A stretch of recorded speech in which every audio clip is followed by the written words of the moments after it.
Tuhan bersamamu. Inilah Injil Yesus Kristus menurut Lukas.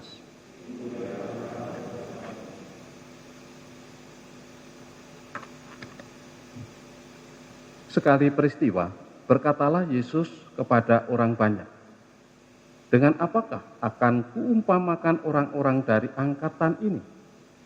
Mereka sama dengan anak-anak yang duduk di pasar dan berseru-seru. Kami meniup seruling bagimu, tetapi kalian tidak menari. Kami menyanyikan kidung duka, tetapi kalian tidak menangis.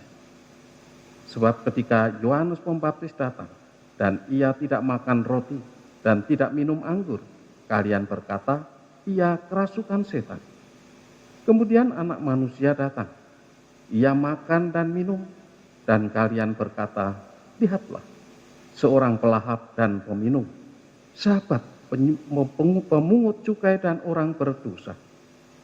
Tetapi hikmat dibenarkan oleh semua orang yang menerimanya." Demikianlah Injil Tuhan.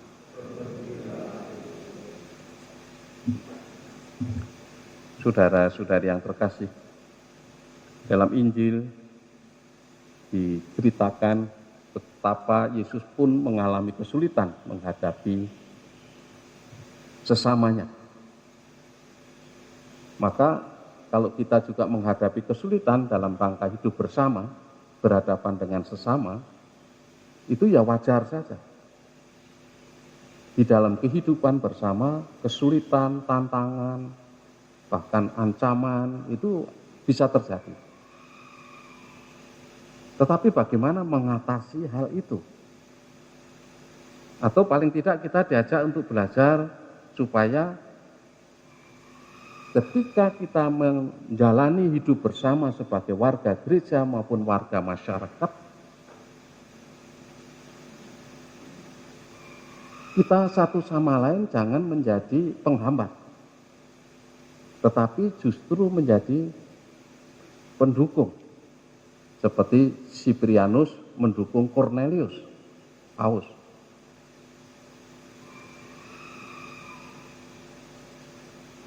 Menjadi penyemangat supaya bisa sama-sama mengalami kegembiraan, sukacita. Orang diajak sukacita itu susah. Karena apa? Karena orang sibuk dengan dirinya sendiri. Orang tidak terbuka untuk kehadiran orang lain, pribadi lain. Nah, orang yang sibuk dengan diri sendiri tadi dalam ini sudah digambarkan seperti anak-anak yang di pasar. Ya namanya anak-anak. Dia selalu sibuk dengan dirinya sendiri. Ribut kalau apa yang dipegang, apa yang dipunyai itu direbut yang lain, dipinjam yang lain.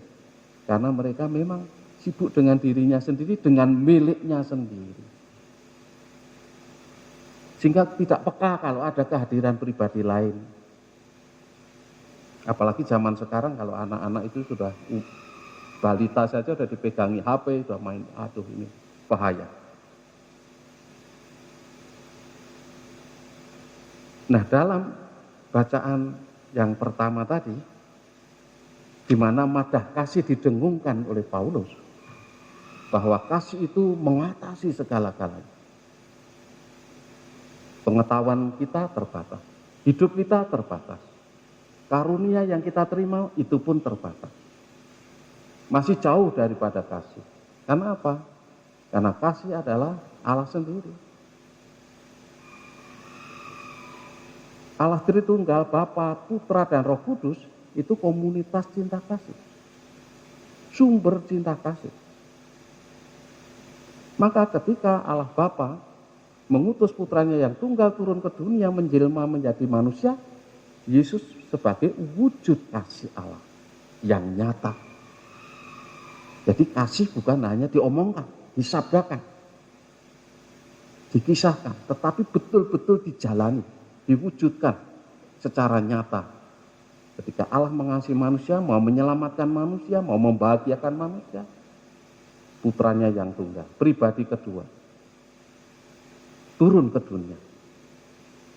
Dia tidak tinggal di tempat, tapi turun, terlibat di dalam kehidupan umat manusia. Ketika Yesus naik ke surga, duduk sebelah kanan Allah Bapa, diutuslah Roh Kudus. Untuk apa? Melanjutkan apa yang telah dilaksanakan oleh Kristus itu, mewujudkan kasih. Maka Roh Kudus menjadi api cinta kasih Allah. Dia akan bekerja melanjutkan karya penebusan Kristus di dunia ini.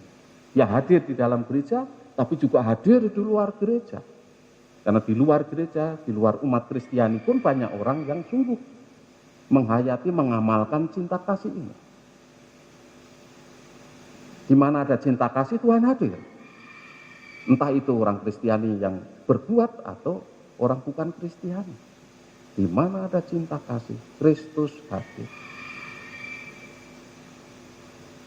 Maka ketika Cornelius dan Cyprianus itu sama-sama menjadi uskup, jadi 2 tahun sebelum menjadi paus, Cornelius itu, Cyprianus menulis suratnya untuk sama-sama atas nama cinta kasih, saling mendukung, saling mendoakan, bahkan mengajak puasa bersama, doa bersama, mengajak umat untuk itu, melakukan itu. Untuk mengapa? Mengatasi rintangan, hambatan, bahkan ancaman terhadap dirinya maupun seluruh gereja. Jadi mereka bersahabat, bisa menjadi satu hati dan budi. Jadi kesatuan hati dan budi ini memang menjadi kekuatan bagi siapapun yang mendapat tugas perutusan berpencar-pencar.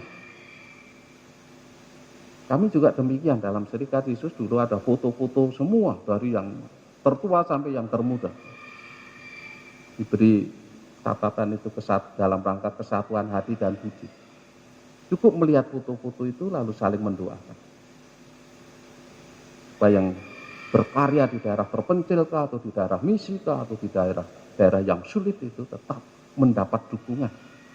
Dan ini semua orang bisa menjadi sehati dan sebudi itu karena apa? Roh Kudus.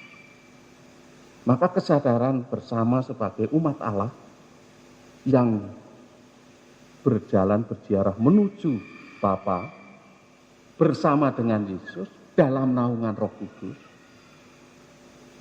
ini menjadi kesadaran bersama.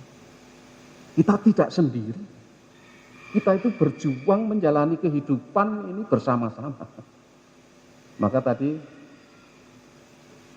Cyprianus mengajak Cornelius, mari kita sama-sama atas nama cinta kasih kita berpuasa bersama, berdoa bersama. Ajak seluruh umat bersama-sama menjalani itu, supaya kita tetap ada dalam kasih Tuhan. Nah, semua yang berat, semua yang sulit, semua yang menakutkan itu bisa menyingkir kalau kita memang bisa bersatu hati dan budi. Kita menjalin persahabatan dalam cinta kasih. Atau kita bersikap atau berpikir, bertindak dalam cinta kasih. Ini semua akan menjadi ringan. Oleh karena itu marilah kita mohon kepada Tuhan. Supaya kita sebagai warga gereja sungguh-sungguh dibimbing oleh Roh Kudus, api cinta kasih Allah, untuk mengontrol kita, bukan hanya melindungi, termasuk mengontrol kita. Yang ada di berbagai tempat ini kalau dikendalikan, dikontrol oleh Roh Kristus, Roh Kudus, kita akan tetap dalam kesatuan hati dan budi untuk melaksanakan apa yang menjadi rencana dan kehendak Allah demi kebahagiaan umat manusia. Maka kita juga butuh keterbukaan dan kepekaan dalam hal ini.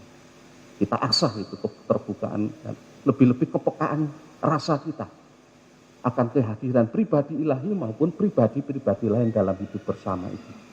Supaya kita satu sama lain sungguh-sungguh saling bersahabat, sama-sama saudara dalam Kristus, sama-sama anak-anak Bapa di surga.